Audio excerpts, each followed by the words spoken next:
하나님께서 이스라엘의 왕으로 사울을 이제 세우십니다. 사무엘을 통해서 사울에게 주신 징조 3가지가 있었습니다. 그 3가지가 사울에게 하나하나 다 일어나면서 사울 마음 가운데에 하나님께서 나를 왕으로 이스라엘의 지도자로 세우셨구나라는 확신을 가지도록 하십니다. 근데 오늘 본문 말씀에 보면 그 중에 징조 3가지 중에 하나인 사울의 마음이 변화가 될 것이다. 9절 말씀을 보면요. 그가 사무엘에게서 떠나려고 몸을 돌이킬 때에 하나님이 새 마음을 주셨고 그날 그 징조도 다 응하니라. 하나님께서 새 마음을 주셨다. 사울이 내가 이제 왕이 되었으니까 내가 좀 다른 마음가짐을 가져야 되겠다. 결심을 한 것이 아니라 하나님께서 사울에게 새 마음을 주셨습니다. 그리고 하나님의 영이 그에게 임합니다. 우리가 보통 하나님의 일을 한다라고 이야기할 때에 그 직분에 맞는 마음가짐이 있습니다. 내가 이제는 이렇게 살아야 되겠구나. 그런 마음가짐이 있는데 그런 마음가짐이 내가 결심을 하고 내가 이렇게 해야 되겠다라고 이렇게 결심을 한다고 해서 다 그렇게 바뀌지는 않지 않습니까? 내가 아무리 마음을 먹어도 안 될 때가 있습니다. 제가 그 신학교를 가기 전에 청년 때 교육자님들에게 대학부 청년부 교육자님들에게 정말 많이 들었던 말이 뭐냐면 우식 형제도 목사가 된다고 그러는데 나중에 목사가 되어가지고 더도 말고 덜도 말고 다 우식 형제 같은 청년을 한번 만나야 사역이 얼마나 힘든지 알 거다라고 이렇게 이야기하는 겁니다. 아마 그때 교육자님들이 볼 때 제가 좀 이렇게 좀 속을 많이 썩였나 봐요. 물론 저도 청년 때는 이게 회장이나 이런 거 임원을 하면서 교육자님들하고 참 많이 부딪혔던 것 같아요. 마치 교육자님들하고 부딪히는 게 뭔가 정의로운 것 같이 느껴지는 그런 때였지 않습니까? 그런 때지 않습니까? 청년 때는. 그래서 그때는 그 이야기를 들을 때 잘 몰랐습니다.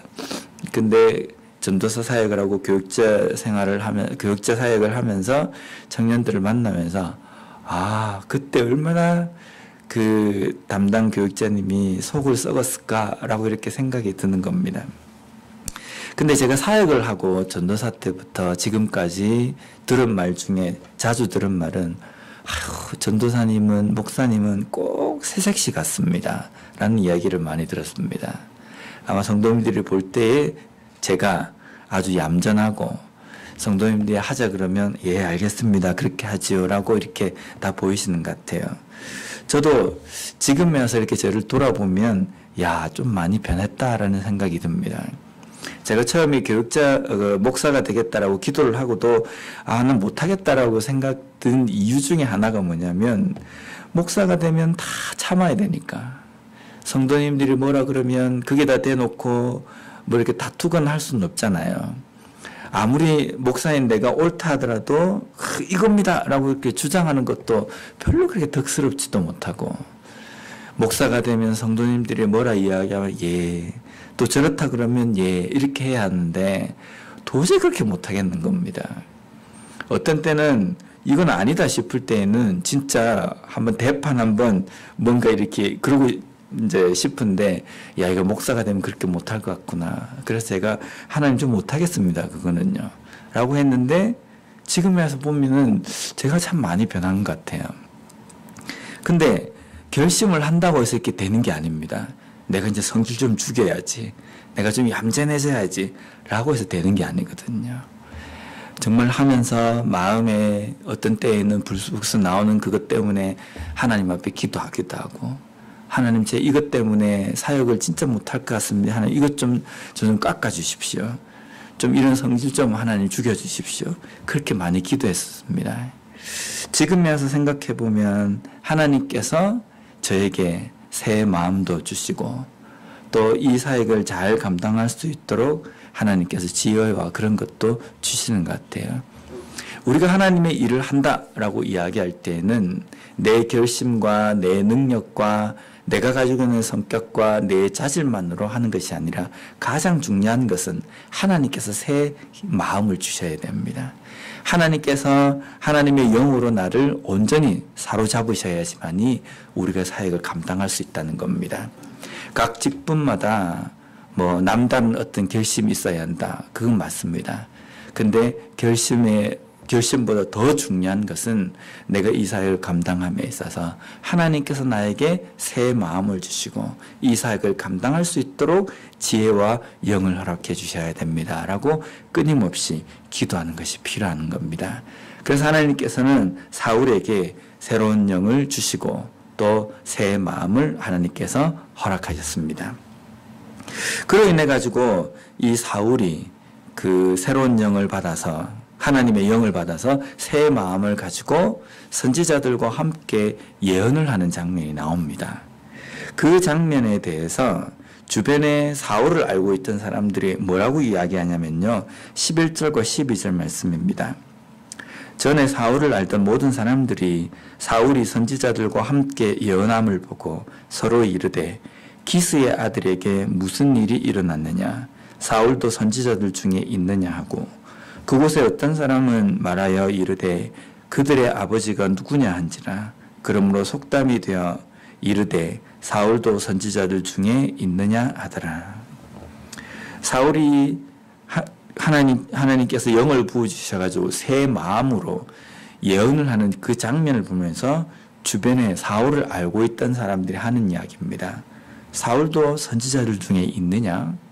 그 아버지가 누구냐? 그는 기스의 아들이 아니냐? 이게 무슨 뜻이냐면요. 주변에 있는 사람들이 사울을 조롱하는 겁니다. 어디서 굴러먹다 온 뼈다귀이길래 예언을 하느냐? 사울이 예언했다고? 그의 아버지가 기스인데 예언할 리가 없다. 잘못된 헛소문이다. 그가 예언한다 할지라도 그는 바른 예언이 아닐 것이다. 지금 그 이야기를 하는 겁니다. 예수님 당시에도 예수님이 사역하실 때에 주변에 있는 유대인들이 예수님을 알고 있던 유대인들이 뭐라고 이야기하냐면요. 마가복음 6장 3절의 말씀에 보면 이 사람이 마리아의 아들 목수가 아니냐 야고보와 요셉과 유다와 시몬의 형제가 아니냐 그 누이들이 우리와 함께 여기 있지 아니하냐 하고 예수를 배척한지라. 지가 하나님의 아들이라고? 예수는 목수이고 또 마리아의 아들이고 그의 형제들은 다 우리들이 다 알고 그의 누이들도 다 우리와 함께 있는데 무슨 자기가 하나님의 아들이라고 무슨 자기가 영적인 지도자라고 이렇게 지금 조롱하고 비웃는 겁니다. 사울 역시도 주변에 있는 사람들이 똑같이 반응하는 모습입니다. 우리가 신앙생활할 때 선입견이라는 게 있습니다.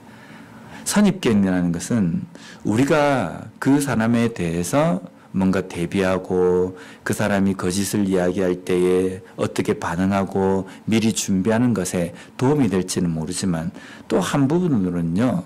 그 사람이 변화된 것을 제대로 볼 수 없도록 만드는 것이 선입견입니다. 하나님께서 그에게 하나님의 영을 부어주셔가지고 새로운 사람을 바꿔가지고 하나님의 일을 하도록 맡겨주셨는데 우리가 그 사람을 볼 때에는 옛날에 보던 모습으로 그냥 본다고 한다면요. 제가 저게 뭔 사역을 한다고, 뭔 일을 한다고.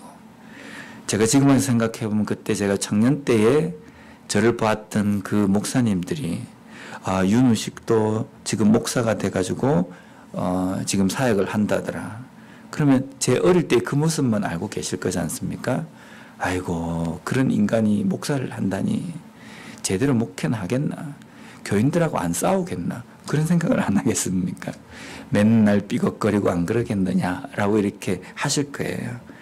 근데 우리가 다른 사람을 볼 때 옆에 있는 지체들을 바라볼 때에도 하나님께서 그 사람에게 그 사역을 맡기실 때에 때로는 새로운 마음을 주셔가지고 변화시켜서 그 일을 맡겨주셨는데 우리는 여전히 그 사람을 보면서 무슨 저 사람이 예언을 한다고 무슨 저 사람이 이스라엘의 지도자라고 그의 아버지는 기스인데 우리가 알고 있는 사람인데 절대로 그런 자격이나 그런 깜이 아닌데 어떻게 그 일을 한다고 우리가 그런 선입견을 가진다고 한다면 어쩌면 하나님께서 그 사람을 통해서 일하시는 그 일에 대해서 기대감이 사라질 수 있다는 겁니다.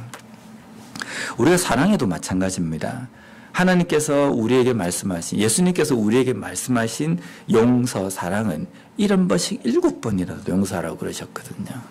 70번씩 7번 용서하려고 그러면 그 사람이 이 똑같은 잘못을 가지고 나에게 왔을 때에 내가 이것을 반성합니다 라고 할 때, 그 사람이 한 번 잘못한 것처럼 봐줘야 되는 겁니다. 봐줘야 그 사람이 용서가 되는 겁니다. 저게 지금 3번째인데, 4번째인데, 5번째인데, 이렇게 생각하면 점점점 용서가 안 되는 겁니다. 사람이 잘못한 것도 한두 번이지, 지금 몇 번째 지금 잘못하는 거냐. 우리가 이렇게 본다고 한다면 용서가 되지를 않거든요.